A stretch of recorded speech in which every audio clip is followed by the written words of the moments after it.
Hi, everyone, and welcome to another episode of Norma Jean Discovering Truths. I'm one of the producers, Randall, and I'd like to introduce my collaborators. I'm Gary Vitacco Robles. Hey, Randall. And I'm Nina Bosky. Hi, guys. So, this is the show for episode 5. My Life Was Kind of Grim Part program. 2. That's right. I forgot about that because we started with episode 4.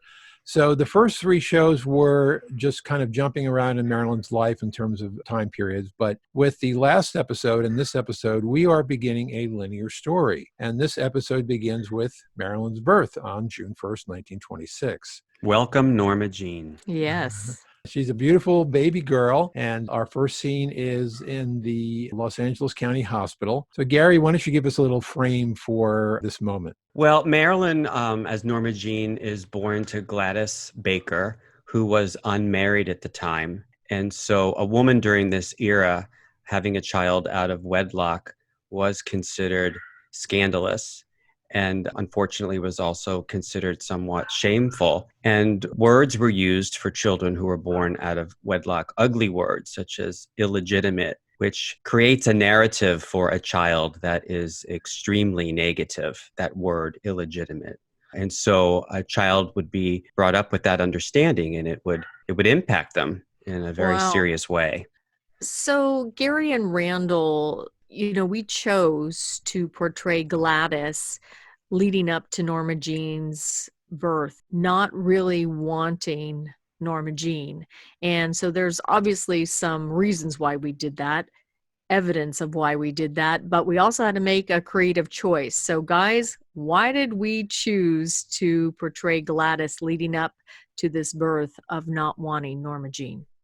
Well, Randall and I had conversations about how we should depict this, not knowing exactly what was going on. And the main sources that we used, one was Marilyn's interview with Georges Belmont for Marie Claire magazine in 1960.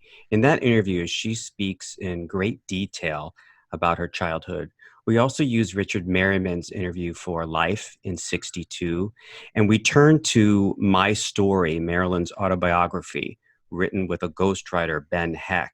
It was posthumously published, but it was serialized when Marilyn was alive. And she does talk about, in her autobiography, being unwanted. And so we went with her feeling, using her voice when possible. What might have been going on in the mind of a woman abandoned by her lover and having a child without his support. And the interesting thing is that, seeing when she's being born, her best friend, Grace, is so excited to have this beautiful baby. And yet Gladys is kind of in this kind of place of almost, it feels a little surreal. That's what I'm getting from Gladys. What we know about Gladys following the birth is that she experienced postpartum depression. So that's another factor that we added in, didn't we, Randall? Yeah, and one more layer on top of that, because I think Gladys realized that something was happening to her, and she wasn't exactly sure. And this is really kind of implied but unspoken in the episode. As a character, sometimes you don't say things outright. But her holding the baby with her eyes closed, in her mind, she's kind of thinking about, how am I going to take care of this baby? Is something going to happen to me? Am I going to hurt the baby? So are you thinking, Randall, that she was having inklings of this mental illness starting to take shape, but she didn't know what it was? Yeah, that was my Certainly. position on it. Yeah. Interesting. Yeah. And the lack of a bonding and attachment that was going, every moment matters in early childhood. The bond begins immediately after birth. And we do have accounts that she didn't look at the baby and she didn't want to hold the baby. And that began to impact the attachment between mother and child that remained for the rest of their lives. Well, and you hear this, especially in other episodes where she's questioning who her mama is, right? Who's my mama, right? Are you my mama? Are you my daddy, right? So that's a very clear picture that somebody isn't as attached. And I would say, thank God that we had some enthusiasm with Grace, because, those early few weeks to months to years are so impactful, right? Definitely. and what we Yeah. know about infant mental health and the developmental needs and emotional needs and well-being of children early on. And we didn't have a lot of protective factors. We had Gladys experiencing the beginnings of her mental illness. We had grandmother Della, who was trying to be some support, but we learned in this episode that she soon had a psychotic break Wow. and even Yeah. attempted to smother the baby while she was psychotic. Let's talk about that, because that's a huge aspect to this story, because I think people forget about the legacy. You know, we're born in with our DNA, our genes, and then there's environmental issues, and certainly with Marilyn's family history, they have a legacy of mental illness. And so many children today, same thing is happening, where they don't come in with a solid foundation. And we know about this today. We talk about adverse childhood experiences, or ACEs. There are a lot of studies that came out of the late 90s about toxic stress for children and the tremendous impact that these adverse childhood experiences have on their future, their health, their mental health, their risk for substance abuse, and many other myriads of issues.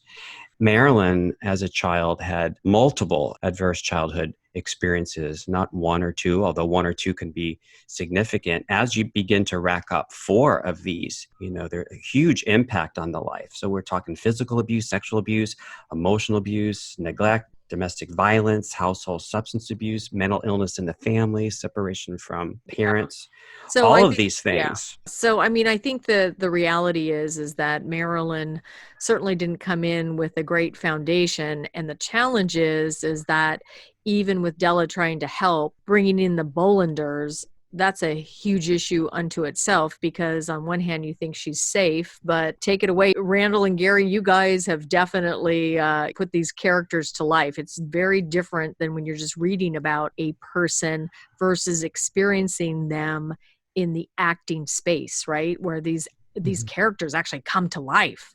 Well, there is a YouTube video of an interview with the Bollanders, of course, much later in life, talking about the early years of Norma Jean and their time with her. It was difficult and kind of a very delicate time in Marilyn's life to reconstruct that in a way that makes sense for people, because we're covering in an episode 7 years of her life. One episode. Yeah, in one Yeah. episode. And it's like, Well, maybe what two. are we going to put in? You only got a half hour of time here. So we wanted to introduce the Bollanders. We wanted to talk about Della. We wanted to talk about a number of things that really were impactful on Marilyn later in life, one of them being her first pet, which was a dog named Tippy. Tippy. Yeah. So we chose a number of things that we thought these are the most impactful moments out of that 7 years. And let me just say this too, Randall and Gary, with, Randall just mentioned Tippy, and Gary, right before we were coming on to do this podcast, all of a sudden you threw in this, oh, by the way, and why don't you take it from here? Because that was a really interesting tidbit about Tippy. Trivia about Tippy. Now, on our website, we have photographs of little Norma Jean holding Tippy in black and white photographs. This little spotted canine with a bow around his neck. But if you remember the outtakes of Marilyn's last uncompleted film, Something's Got to Give, she plays a woman who was deserted on a desert isle in a boating accident. She comes back to reunite with her family. And her children are grown now. They were babies when she left, and they don't recognize her. But the family pet, a Cocker Spaniel, greets her by the pool when she comes back home. In these outtakes, you can see this Cocker Spaniel named Jeff being directed by his trainer, and Marilyn reacting to the dog. And she keeps calling the dog Tippy. So I think it's more than just coincidence. I would imagine that Marilyn had some influence on the writers and asked for this dog to be named Tippy. And maybe that was part of her method acting. She could really get into that role if she imagined that dog as Tippy. And we have to bring up our Norma Jean, our little Norma Jean, because it's played by a wonderful little actress, Juliana Alden, and she just came in and just owned the role, right? Yeah. And we'll be hearing more from Juliana in subsequent episodes, but in this episode, it's just that moment of the loss of Tippy and her reaction. And then, of course, when Gladys comes to visit at the end, the aftermath of losing the dog is still a psychological scar days later on little Norma Jean. And she's still very upset over it. And she's not And saying much of anything. I So have to just say this too, guys. This just broke my heart because not only is her mom gone, she doesn't know her father. She's with the Bollanders, right?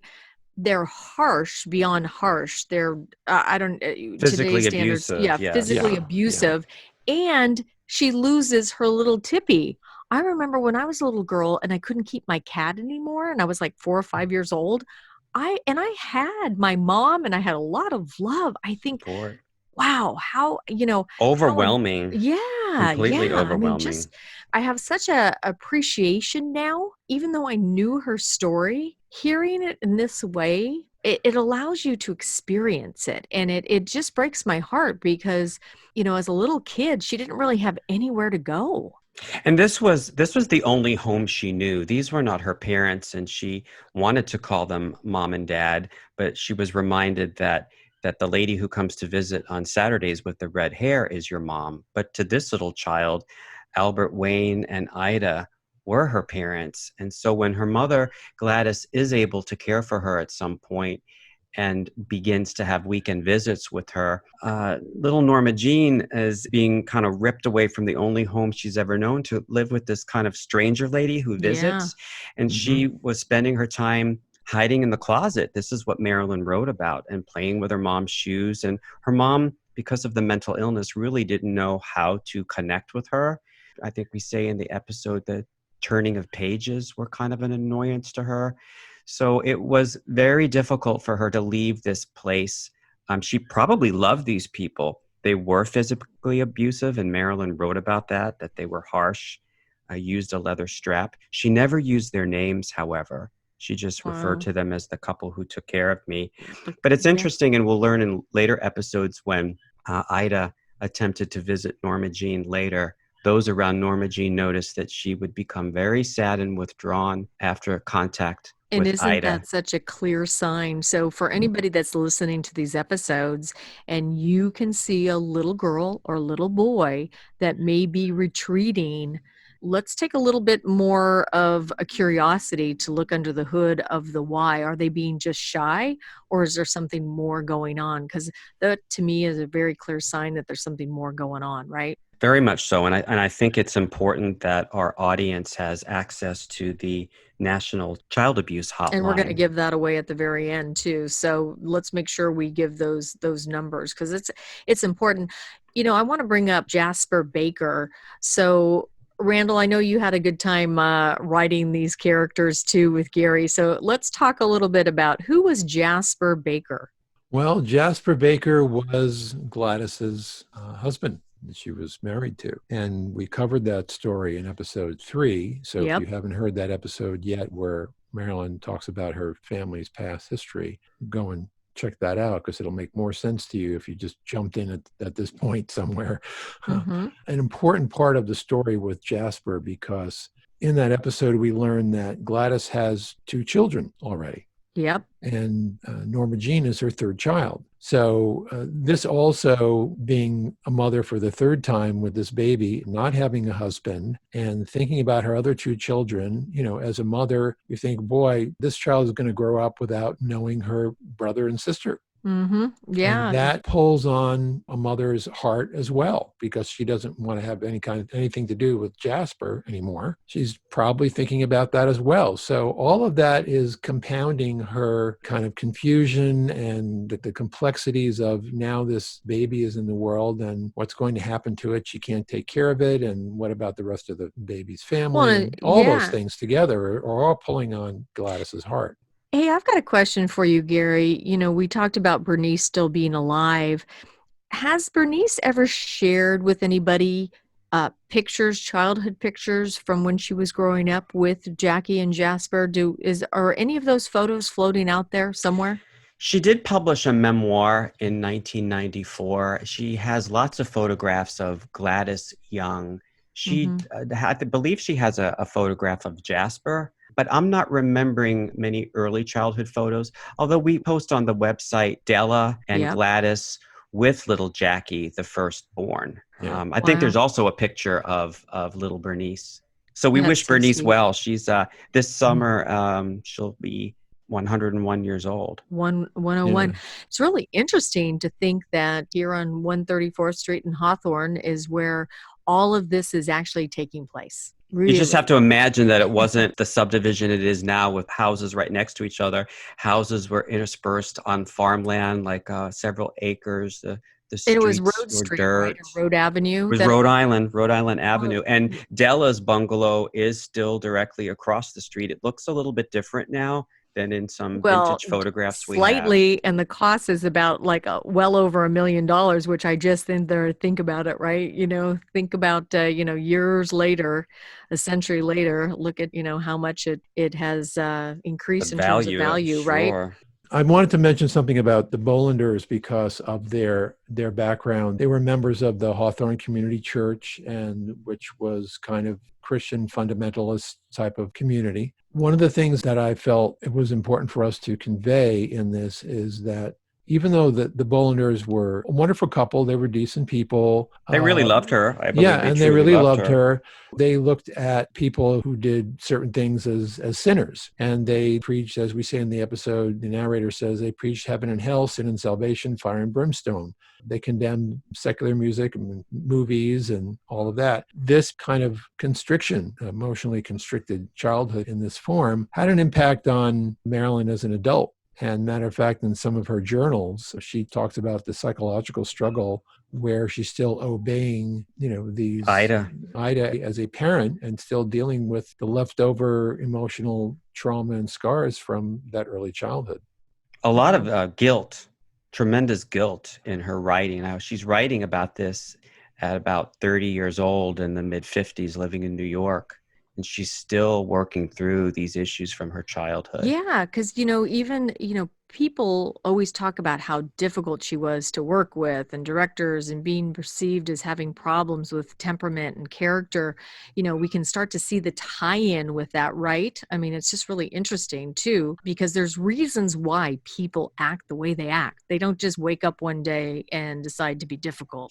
There's reasons why they have that behavior happening in their life. And I think it's important to underscore that all the trauma and the abuse that's going on, this is going on in a little girl's developing brain. So this brain is being wired in a different way. And so when a child is experiencing trauma, the limbic system is activated, and cortisol, the stress hormone, is rushing through their brain. And so now the brain is structuring itself and in a different way that's going to impact that child later on. So I think that's Yeah. where other depictions of So Marilyn's life don't take that into effect, that it's not a character flaw or temperament. It's the impact of these of that adverse trauma. childhood experiences. Yeah. And I think also one of the things that we want to do with these episodes is give people hope. Maryland back in 1962, there wasn't the kind of treatment that there is today. But if you're experiencing this type of trauma or you have a loved one, I think one, we have to have compassion. And also, you hear this a lot with mental illness. It's no different if somebody had cancer or diabetes or had Yes. some kind of liver issue. I mean, these are things that need to be addressed. And let's try to take the stigma away from mental illness, because it's just like anything else that needs to be addressed and dealt with effectively. Resilience, it's not a trait that people either have or they don't have.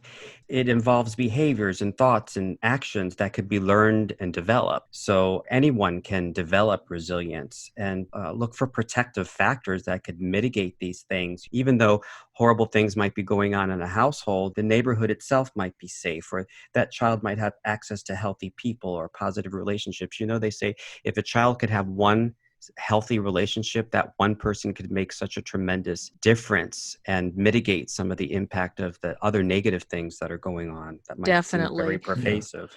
And this aspect of Marilyn's personality for me as a writer is the most compelling part, because she was always actively working toward finding that resiliency for herself, actively pursuing it, figuring out how to achieve it. We show in these episodes what she was seeking to transcend in her life, seeking to find that resiliency and educating herself and and Exactly. working so hard, working longer hours than any of the other actors. I remember Jane Russell talking about Mm. when they were doing Gentlemen Prefer Blondes, and 9 o'clock and 10 o'clock at night, when they had an early call the next day, Marilyn was still rehearsing the dance steps, things like that. It's just, And most just, people don't realize what a hard worker she really was. And I think that's the misunderstanding sometimes people have of Marilyn. And in this case, we're talking about little Norma Jean. So, guys, as we end this episode of Norma Jean Discovering Truths, is there anything else you'd like to add before we give out the numbers? Well, when we think about Marilyn and her resilience, it's interesting that now she's providing inspiration to other people. Folks might be drawn to her because they feel wounded and they can relate to her in some way. And they look at her as an example of someone who had overcome adversity and made it and achieved greatness. And if she could have done that, despite all that was going on in her life, that really gives the rest of us hope that no matter what we might be going through, with hard work and determination, we could make it. We could be resilient. And I that's love really a it. wonderful legacy that she leaves yeah. behind. I love it. All right. So let's direct everybody to the CDC and the National Institute on Mental Health. Do you have their website, Gary? Well, yeah, you can go directly to CDC, the Centers for Disease Control, and National Institute on Mental Health. And there is an abundance of resources on those websites. And the Child Help National Child Abuse Hotline in the United States is 1-800-422-4453. You can call or text. And to make it easier, that number translates to 1-800-4, the number 4, a child. All right. So remember to check us out on behindtheicon.com. You can sign up for our newsletter and you can check out all those wonderful photos we've been talking about on our website. Make sure that you subscribe to these podcasts if you definitely like what you're hearing, and make sure you give us a good rating. Until next time, hold a good thought for Marilyn, but hold a good thought for yourself.